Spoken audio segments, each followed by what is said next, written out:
नमस्कार, आप देख रहे हैं न्यूज़ 1 इंडिया। मैं हूं आपके साथ ऋतु तिवारी पोखरियाल। बुलेटिन की शुरुआत करेंगे दिल्ली की खबर के साथ।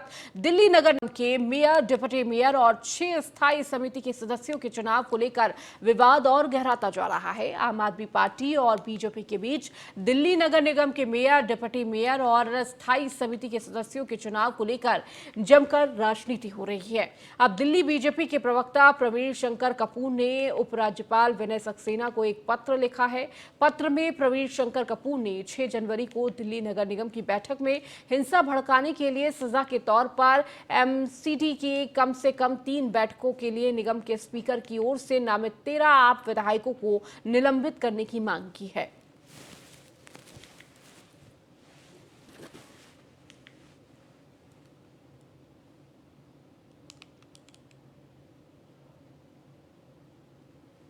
दिल्ली में शुक्रवार को मेयर के चुनाव को लेकर हुए हंगामे के बाद आज आम आदमी पार्टी के पार्षदों और विधायकों ने एलजी हाउस का घेराव कर प्रदर्शन किया। आम आदमी पार्टी इस दौरान बीजेपी पर तानाशाही का आरोप लगाया और कहा कि मेयर चुनाव के लिए मनोनीत पार्षद को वोट देने का कोई अधिकार नहीं है और ये संविधान के खिलाफ है।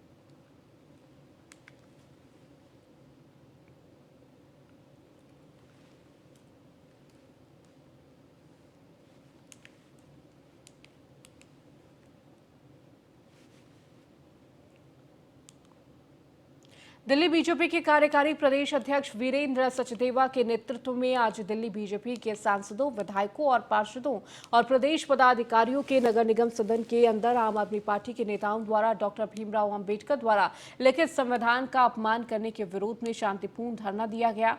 नामांकित पार्षद भी सम्मिलित हुए। वीरेंद्र सचदेवा, नेता प्रतिपक्ष रामवीर सिंह बिदूड़ी, सांसद हर्षवर्धन समेत तमाम नेताओं ने धरना प्रदर्शन किया। इसके बाद संबोधित कर आप नेताओं द्वारा सदन के अंदर किए गए कुकृत्य को उजागर किया। धरने का मंच संचालन और महापौर जयप्रकाश ने किया।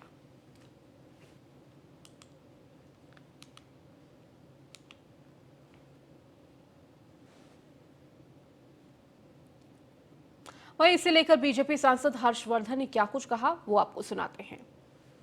कल सदन में निगम को लेके हंगामा हुआ और मेयर का चुनाव होना था, उसको लेके आम आदमी पार्टी और बीजेपी के पार्षद दोनों आपस में भिड़े। उसी को लेके आज बीजेपी धरना प्रदर्शन कर रही है शांतिपूर्वक। उसी के सिलसिले में हम जानते हैं कि हर्षवर्धन जी से क्या था पूरा मामला। 1:15 बजे सदन में हंगामा हुआ है, उसको लेकर कह तो रहे हैं यार, इतनी देर से सारे लोग मिलके एक ही बात कह रहे हैं कि इसकी जितनी भी निंदा की जाए वो कम है। गुंडागर्दी, बेईमानी, झूठ, इसकी पराकाष्ठा, उसका उदाहरण हमने कल सब देखा। जीतने के बाद भी या तो फ्रस्ट्रेटेड हैं, कहते थे हम 220 सीटें लाएंगे, सीटें तो 134 ही आई। अब 134 के 34 अपने मेंबर्स पर भी विश्वास शायद नहीं है, इसलिए मेयर का इलेक्शन भी टालने के लिए तरीका निकाल रहे हैं, बहानेबाजी कर रहे हैं। ये संघर्ष करके और कॉरपोरेशन के अंदर स्टेज पर चढ़कर, माइक तोड़कर, गुंडागर्दी करके हाउस को एडजॉर्न करा के शायद उन्होंने मौका ढूंढा है कि कैसे मेयर के चुनाव को टालें। अब इसमें एक ही बात समझ में आती है कि रूलिंग पार्टी जब ये करती है, इसका मतलब उसको अपने मेंबर्स पर कोई ना कोई विश्वास में कमी है। सर भैया, जहाँ ये महिला सुरक्षा की बात करते तो महिलाओं के साथ कल अभद्रता देखने को मिली, उस पर आप क्या कहते हैं? नहीं, महिला काउंसलर हो या पुरुष काउंसलर हो, गुंडागर्दी या बदतमीजी की तो सबके साथ निंदा होनी चाहिए। और जब महिला के साथ दुर्व्यवहार हो, महिला को धक्का मार के गिरा दें, महिला को चोट लग जाए, उसके साथ शराब पी के गाली गलौज कोई करे, जैसा महिलाओं ने आरोप लगाया है, तो इससे ज़्यादा दुखद क्या हो सकता है। मेरे को तो बहुत शर्म महसूस हो रही है। मैं तो 11 बजे वहाँ जाकर बैठा था। कॉरपोरेशन का सदस्य भी नहीं हूँ, कभी रहा भी नहीं कॉरपोरेशन का, लेकिन कॉरपोरेशन में रूलिंग पार्टी ऐसा कर सकती है, मेरी तो कल्पना से परे है। तो इसके बावजूद, इतनी बड़ी घटना होने के बाद वो आज एलजी हाउस पहुंचे हैं धरना प्रदर्शन करने, उस पर क्या कर रहे हो, तो उनका स्वभाव है। आपने देखा है कि पहले भी ये एक समय था जब आपको याद होगा कि ये सारे के सारे एलजी हाउस में जाकर लेट गए थे, वहीं पे सोते थे, वहीं पे रहते थे। अब वो क्यों कर रहे हैं, क्या कर रहे हैं, इसका जवाब तो वो दे सकते हैं। मुझे लगता है कि जो सच है उसकी ताकत अनबीटेबल होती है, और ये जो सच तुम देख रहे हो, जीत अल्टीमेटली इसी की होगी। ये थे हमारे साथ हर्षवर्धन जी बात करने के लिए, जिन्होंने बताया कि किस तरीके से वो शांतिपूर्ण धरना प्रदर्शन कर रहे हैं और किस तरीके से कल जो हंगामा हुआ था उसको लेके यहाँ बैठे हुए हैं और एक दूसरे पे आरोप प्रत्यारोप लगा रहे हैं। मैं राम त्रिपाठी के साथ न्यूज़ ऑन इंडिया के लिए दिल्ली। विरोध प्रदर्शन के बाद बीजेपी विधायकों और नेताओं की प्रतिक्रिया क्या कुछ रही, वो भी आपको सुनाते हैं। कल निगम का बहुत बड़ा काला अध्याय रहा। जिस प्रकार लोकतंत्र और संविधान का जो अपमान करा आम आदमी पार्टी ने, पूरा देश और पूरी दिल्ली पूरे लोगों ने देखा। जिन जिन पार्षदों को जिताकर जनता ने सेवक के लिए भेजा, उन लोगों ने कल गुंडागर्दी करके जिस प्रकार पीठासीन अधिकारी पर हमला करा, जिस प्रकार माइक तोड़ा, जिस प्रकार पर्चा फाड़ा, उससे साफ जाहिर हो गया ये लोग अराजक लोग हैं, आतंकी लोग हैं। इनकी मंशा नहीं है देश दिल्ली में काम करने की, ये सिर्फ आतंकवाद फैलाना चाहते हैं, अराजकवाद करना चाहते हैं। बहुत लोगों को चोट आई है और इस प्रकार जो पीठासीन अधिकारी खुद महिला थी उसके साथ हमला किया, उनकी कुर्सी तोड़ी, उनका माइक तोड़ा, उनके पर्चे फाड़े। इससे शर्म साफ साफ जाहिर होता है कि जो केजरीवाल जो दिल्ली में कहता है कि मैं दिल्ली का बेटा हूँ, वो बेटा आज महिलाओं के साथ दुर्व्यवहार करवा रहा है। शांति के दूत महात्मा गांधी जी की समाधि के सामने आज भारतीय जनता पार्टी के सभी पार्षद, सभी विधायक यहाँ पर बैठे हुए हैं। जिस तरह से कल केजरीवाल जी की फौज ने जो पार्षद बन करके और कल शपथ लेने वाले थे, जिस तरह से उन्होंने अनुशासनहीनता, जैसे प्रशासन अधिकारी को गाली, हमारी महिला पार्षदों, भारतीय जनता पार्टी के महिला पार्षदों से मारपीट, उनके पुरुष पार्षद उनके बाल खींचे, उनको मंच से नीचे फेंका, जिस तरह मंच के ऊपर चढ़े जो हमारा एक पवित्र लोकतंत्र का पवित्र मंदिर है उसको अपमानित किया, उसके विरोध में आज हम धरने पे बैठे हुए हैं। उनके जो विधायक थे, खासकर अतिशी जी और दूसरे जो उनके पार्टी माननीय संजय सिंह जी, उनको उकसा रहे थे, जाओ मंच पे जाओ, उनको चप्पल मारो। ऐसी भाषा कोई पार्षद, कोई सांसद बोलता है, निश्चित तौर पर वो अनुशासनहीनता उन्होंने फैलाई। उसके लिए उन्हें उनके वार्डों की जनता माफ नहीं करेगी और इस समय एलजी को संज्ञान लेकर के जो लोग इसमें इन्वॉल्व थे उनको कानूनी कार्य करने। महिलाओं का अपमान हुआ, निगम की गरिमा को तार तार किया गया। आम आदमी पार्टी के गुंडों ने कल बिल्कुल जिसे कहते हैं गुंडागर्दी वो उतारू थे और हम उसकी निंदा करते हैं। अपनी बेशर्मी को छुपाने का ये एक छोटा सा प्रयास कर रहे हैं, लेकिन दिल्ली की जनता ने कल सारे विजुअल देखे। आज के अखबारों में फोटो छपी है कि कौन आसन पे चढ़ा हुआ है, कौन पीठासीन अधिकारी के माइक छीन रहा है, कौन कुर्सी उठा के मार रहा है, कौन ब्लेड चला रहा है, वो सब कल टीवी पे दिखाई दिया। आपके चैनल ने भी देखा है। तो आम आदमी पार्टी की गुंडे छुप नहीं सकती। अरविंद केजरीवाल जो है वो हर बात को बढ़ा चढ़ा के ढकोसला करते हैं, हर चीज में विज्ञापनबाजी करते हैं। अगर उनको महिलाओं का सम्मान करना आता होता तो अपने मंत्रिमंडल में एक महिला मंत्री भी रखते। देश में दिल्ली नगर निगम में जिस तरीके से कल लोकतंत्र का मजाक उड़ाया गया, ये वाकई निंदनीय है। अगर आपको किसी बात का विरोध था, आप सदन में नीचे बैठते, आप अपनी बात को रखते, और अगर आपकी बात पीठासीन अधिकारी द्वारा नहीं सुनी जाती तब अगर करते आप, ये गलत है। आज हम लोग महात्मा गांधी जी की समाधि पर आकर बैठे हैं और हम लोग तो अहिंसावादी लोग हैं, हिंसावादी लोग नहीं हैं।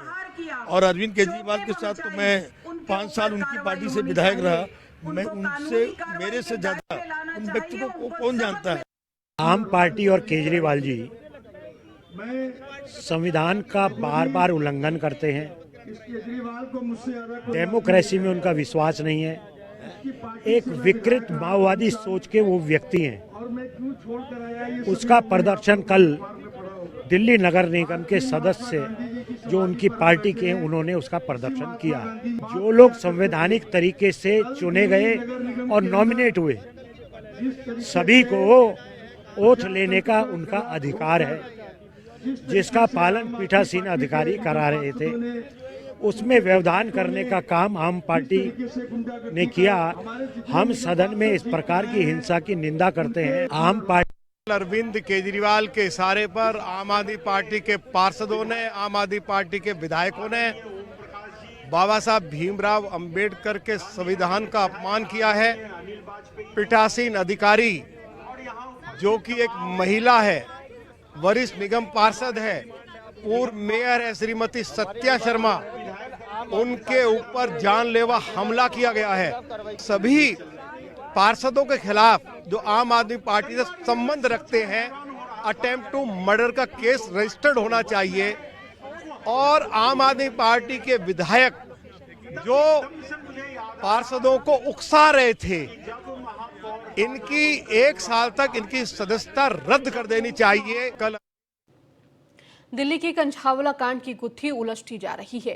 अंजलि की हत्या और उसके दोस्त निधि के ड्रग केस दोनों में दीपक नाम के एक शख्स का जिक्र हुआ है, जिस पर दिल्ली महिला आयोग की अध्यक्ष स्वाति मालीवाल ने सवाल उठाए हैं। उन्होंने पूछा है कि क्या दोनों केस में दीपक नाम का व्यक्ति एक ही तो नहीं है। स्वाति मालीवाल ने एक ट्वीट के जरिए अपनी शंका बयान किया है। उन्होंने कहा कि निधि पर जो गांजा तस्करी की FIR 2 साल पहले यूपी में दर्ज हुई थी, उसमें निधि ने पुलिस को बताया है कि वो दीपक नाम के व्यक्ति के लिए गांजा तस्करी करती है। अंजलि की हत्या में एक आरोपी का नाम भी दीपक है। क्या ये दोनों दीपक एक हैं? क्या निधि अंजलि के हत्यारों को पहले से जानती थी? मर्डर केस में अब ये पता चला है कि निधि के ऊपर एक FIR हुई थी आगरा में 2 साल पहले, जिसमें वो ड्रग स्मगलिंग करते हुए पकड़ी गई थी। और ये भी पता चला है, उस FIR में ये लिखा गया है कि जिसके लिए निधि ड्रग स्मगलिंग कर रही थी उसका नाम दीपक है। दीपक एक अक्यूज्ड भी है अंजलि मर्डर केस में। तो अब ये जानने की बहुत जरूरत है कि कहीं ये 2 दीपक एक ही तो नहीं है। अभी तक दिल्ली पुलिस की जांच काफी खराब रही है। निधि का फोन भी उन्होंने, जब दिल्ली महिला आयोग ने इंटरवीन करा, तब कॉन्फिस्केट करने की कोशिश की है। निधि से पूछताछ भी उसके बाद हुई है। अंजलि मर्डर केस में अब ये दिल्ली की सबसे बड़ी मार्केट सदर बाजार में हादसा हो गया। धमाके की आवाज से सदर बाजार इलाका दहल गया। हादसे में एक व्यक्ति घायल हुआ है। पूरी मार्केट में अफरा तफरी मच गई है। तो धमाके की आवाज से दहला सदर बाजार इलाका। तो दिल्ली का ये सदर बाजार इलाका है जहां हादसे में एक व्यक्ति घायल हुआ है और इस धमाके से अफरा तफरी मची हुई है।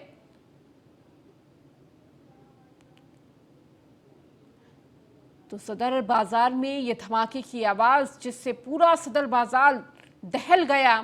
हादसे में एक व्यक्ति घायल हुआ है और इस दौरान अभी धमाके की वजह का पता लगाया जा रहा है।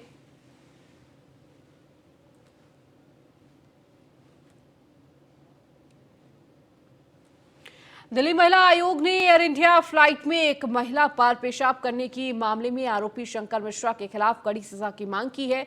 दिल्ली महिला आयोग अध्यक्ष ने एयर इंडिया की ओर से कार्रवाई में देरी पर भी सवाल उठाए हैं और भविष्य में ऐसी घटनाओं को रोकने के लिए DGCA को प्रॉपर गाइडलाइन जारी करने को भी कहा है।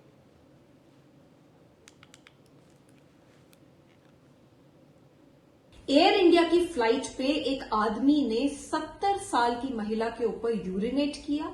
ये बहुत ही ज्यादा शर्मनाक घटना है और इस आदमी को सख्त से सख्त सजा होनी चाहिए।